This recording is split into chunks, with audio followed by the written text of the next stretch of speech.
بسم اللہ الرحمن الرحیم۔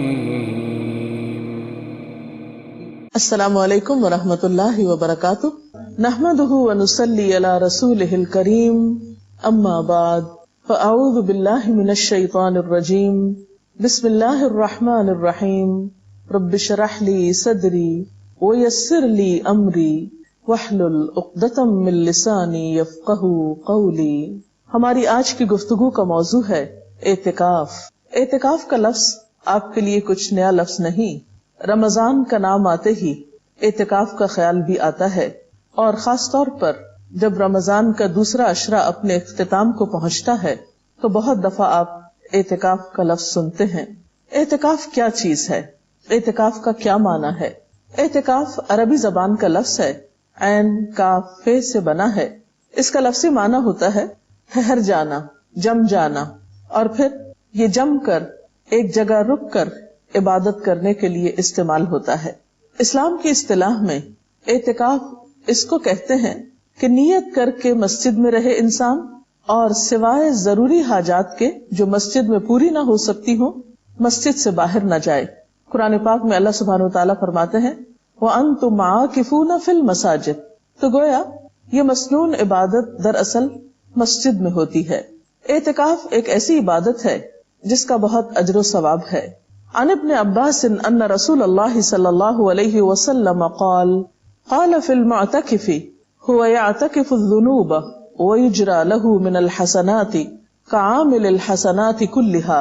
حضرت عبداللہ بن عباس بیان کرتے ہیں کہ نبی صلی اللہ علیہ وسلم نے اعتکاف کرنے والے کے بارے میں فرمایا، اعتکاف کرنے والا چونکہ گناہوں سے رکا رہتا ہے اس لیے اس کے حق میں وہ تمام نیکیاں لکھی جاتی ہیں جو اس شخص کے حق میں لکھی جاتی ہیں جو تمام نیکیوں پر عمل پیرا ہو۔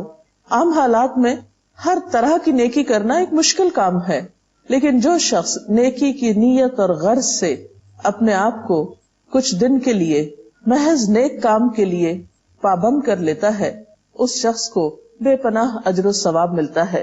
اعتکاف کے بارے میں قرآن پاک میں سورۃ البقرہ میں آیت نمبر 187 187 میں آتا ہے وَلَا تُبَاشِرُوهُنَّ وَأَنْتُمْ عَاكِفُونَ فِي الْمَسَاجِدِ تِلْكَ حُدُودُ اللَّهِ فَلَا تَقْرَبُوهَا كَذَلِكَ يُبَيِّنُ اللَّهُ آيَاتِهِ لِلنَّاسِ لَعَلَّهُمْ يَتَّقُونَ۔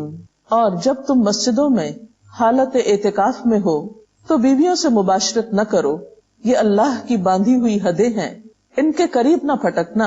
اس طرح اللہ اپنے احکام لوگوں کے لیے بصراحت بیان کرتا ہے، توقع ہے کہ وہ غلط رویے سے بچیں گے۔ اس آیت سے یہ بات پتہ چلتی ہے کہ اعتکاف مساجد میں ہوتا ہے۔ اگرچہ اعتکاف رمضان کے علاوہ بھی ہوتا ہے، لیکن رمضان میں چونکہ ہر نیکی کا اجر زیادہ ہو جاتا ہے، اور ویسے بھی رمضان میں اعتکاف فرض کفایہ کی حیثیت رکھتا ہے، اس لیے عموماً اعتکاف رمضان میں ہی کیا جاتا ہے۔ اعتکاف ایک دن کا بھی ہو سکتا ہے اور زیادہ کا بھی۔ نبی صلی اللہ علیہ وسلم عموماً آخری عشرے میں اعتکاف فرمایا کرتے تھے۔ آپ کے اس طرز عمل کے بارے میں حضرت ابو ہریرہ رضی اللہ تعالی عنہ بیان کرتے ہیں کہ نبی اکرم صلی اللہ علیہ وسلم کے سامنے ہر سال ایک بار قرآن پڑھا جاتا۔ جس سال آپ نے وفات پائی اس سال آپ کے سامنے 2 بار قرآن مجید ختم کیا گیا۔ اسی طرح ہر سال آپ 10 دن اعتکاف فرماتے، لیکن جس سال آپ نے وفات پائی 20 دن کا اعتکاف فرمایا۔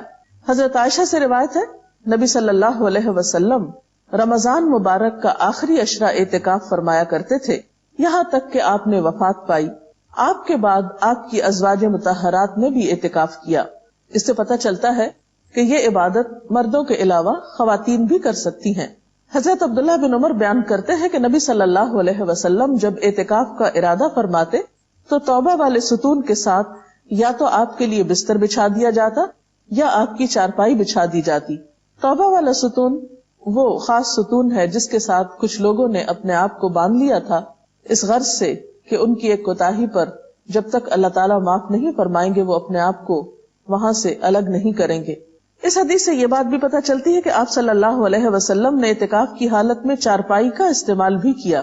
حضرت عائشہ رضی اللہ تعالیٰ عنہ فرماتی ہے کہ اعتکاف کرنے والوں کے لیے اعتکاف کے معاملے میں سنت یہ ہے کہ وہ نہ مریض کی عیادت کرے، نہ جنازے میں جائے، نہ عورت کو ہاتھ لگائے، نہ اس سے مباشرت کرے، نہ کسی حاجت کے لیے مسجد سے نکلے، بجز اس حالت کے کہ جس کے لیے مسجد سے نکلنے کے سوا کوئی چارہ نہ ہو، اور اعتکاف روزے کے بغیر نہیں ہوتا۔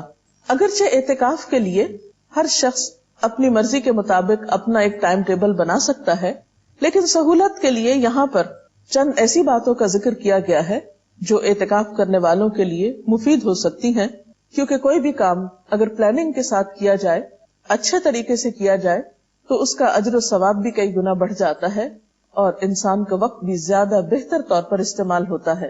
نمونے کا ایک ٹائم ٹیبل حاضر خدمت ہے۔ مثلا دن کا آغاز صبح اٹھنے سے ہوتا ہے۔ اعتکاف میں اگر آپ رات کے تیسرے پہر اٹھ جائیں اور اللہ پاک کے حضور مناجات کریں، دعائیں مانگیں، ذکر اذکار کریں، نوافل پڑھیں، تو وہ وقت عبادت کے لیے نہایت بہترین ہے۔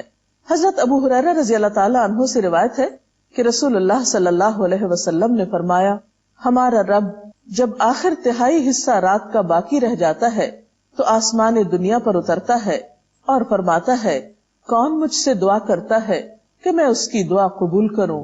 کون مجھ سے کچھ مانگتا ہے کہ میں اس کو دوں؟ کون مجھ سے گناہوں کی معافی چاہتا ہے کہ میں اس کے گناہ معاف کر دوں؟ اور ویسے بھی صبح کے اوقات میں سحری کے وقت استغفار اللہ کے مقرب بندوں کا شیوا ہے۔ اللہ سبحانہ وتعالی فرماتے ہیں اپنے نیک بندوں کے بارے میں کہ وَبِالْأَسْحَارِ هُمْ يَسْتَغْفِرُونَ، سحری کی گھڑیوں میں وہ استغفار کرتے ہیں۔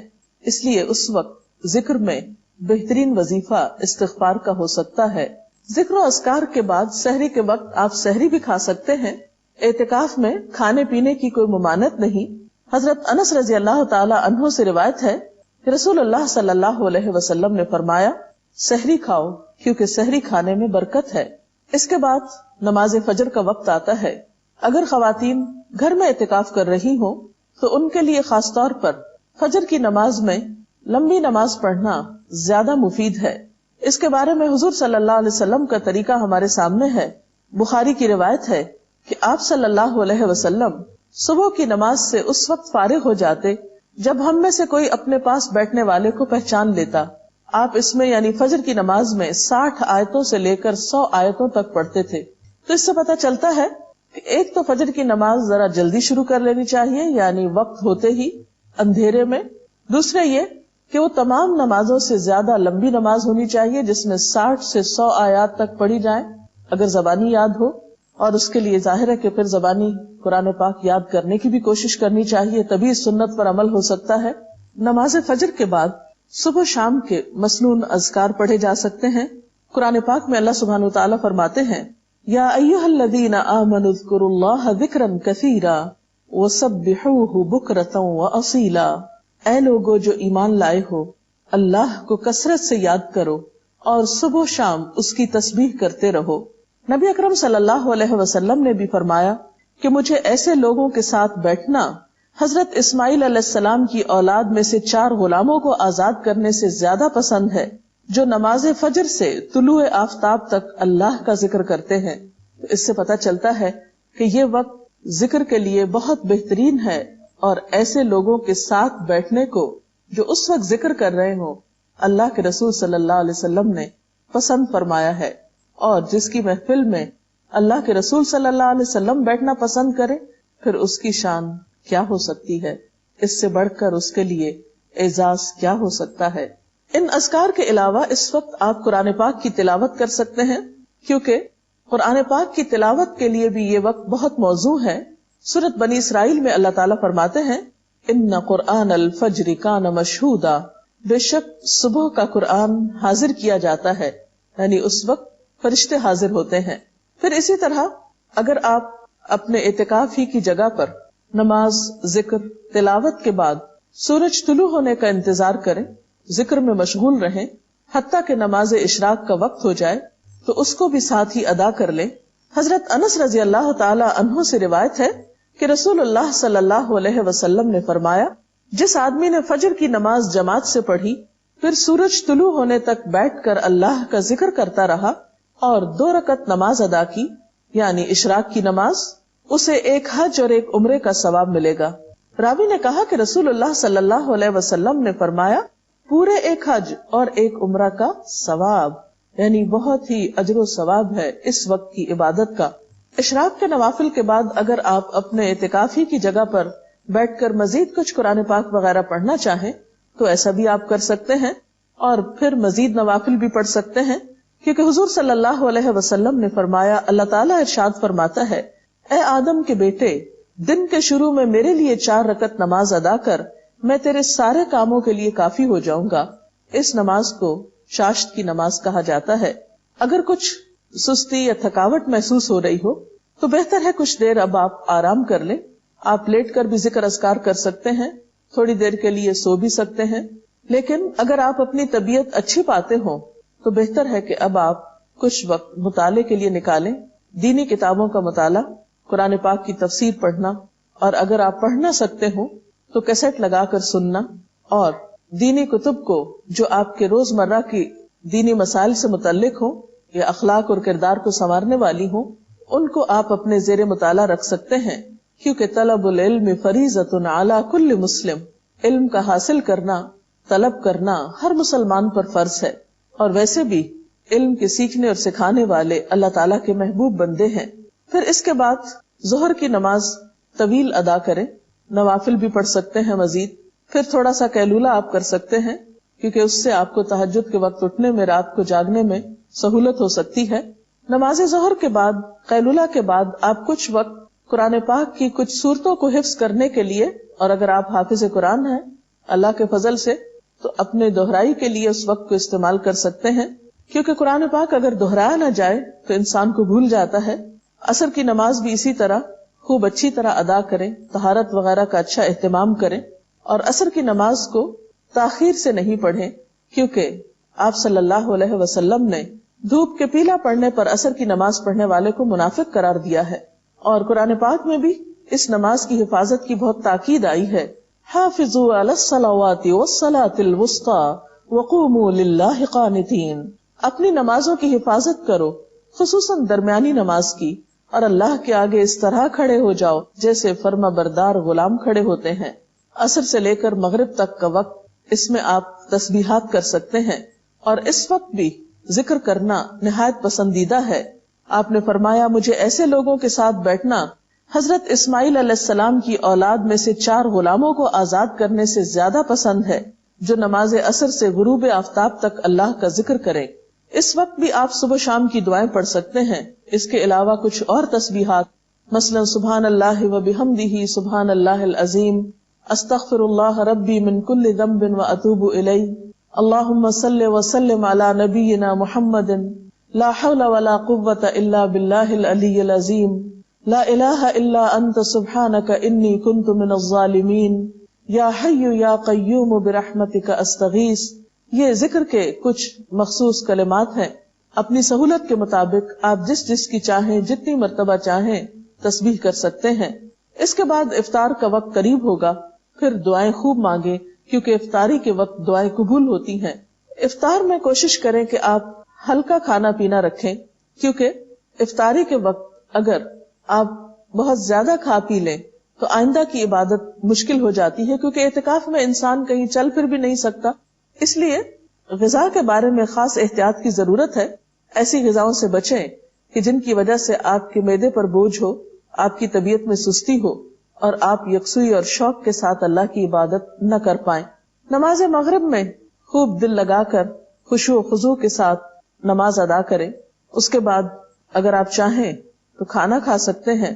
کھانے کے بعد نماز عشاء سے پہلے اگر آپ وقت مقرر کر لیں کہ کچھ دعائیں جو آپ صلی اللہ علیہ وسلم مختلف مواقع کی مناسبت سے پڑھتے تھے ان کو یاد کر لیں تو یہ بھی ایک اچھی کوشش ہوگی۔ مثلاً گھر سے نکلتے وقت کی دعا، گھر میں داخل ہوتے وقت کی دعا، سواری پہ بیٹھتے وقت کی دعا، اسی طرح آئینہ دیکھنے کی دعا وغیرہ وغیرہ۔ صبح شام کے بہت سے ایسے اذکار موجود ہیں کہ جنہیں آپ اپنی عادت بنانے کے لیے زبانی یاد کر سکتے ہیں، اور جس سے آپ کی زندگی برکتوں سے مالا مال ہو سکتی ہے۔ پھر اسی طرح کوشش کریں کہ تراویح کی نماز بہت اچھی طرح اور طویل ادا ہو، کیونکہ آپ صلی اللہ علیہ وسلم کی اس نماز کے بارے میں حضرت عائشہ فرماتی ہیں کہ مت پوچھو ان کے حسن کے بارے میں اور ان کے طول کے بارے میں، کہ کتنی لمبی رکعتیں ہوتی تھیں آپ کی رات کی نماز کی، اور کتنے خوبصورت طریقے سے آپ ان کو ادا کرتے تھے. صرف تعداد پوری کرنے، گنتی پوری کرنے کی کوشش نہ کریں، بلکہ آپ صلی اللہ علیہ وسلم کی سنت پر عمل کرتے ہوئے طویل قیام، طویل رکوع اور طویل سجدوں کی بھی کوشش کریں. معلوم نہیں زندگی میں آئندہ یہ موقع ملے یا نہ ملے، تو ان فرصت کے لمحات سے خوب فائدہ اٹھائیں. اس کے بعد آپ رات کو آرام کر سکتے ہیں. آرام کے لیے بھی آپ مسنون طریقہ اختیار کریں. دائیں کروٹ پہ لیٹیں، دایاں ہاتھ دائیں گال کے نیچے رکھتے ہوئے مسنون دعا پڑھیں، آیت الکرسی پڑھیں، اور اس طرح آپ صبح سے لے کر رات تک، جاگنے سے لے کر سونے تک مسلسل عبادت کی حالت میں رہیں گے. اگر آپ ایک ٹائم ٹیبل کی، اس کی یا اس کے علاوہ اپنی ضرورت کے مطابق ایک پابندی کریں گے تو انشاءاللہ اپنے اوقات سے بہتر فائدہ اٹھا سکیں گے. اللہ تعالی ہم سب کو نیکی کی توفیق بھی دے اور ان اوقات اور لمحات کو بہترین طریقے سے صرف کرنے کی اجازت چاہتے ہیں. اللہ حافظ.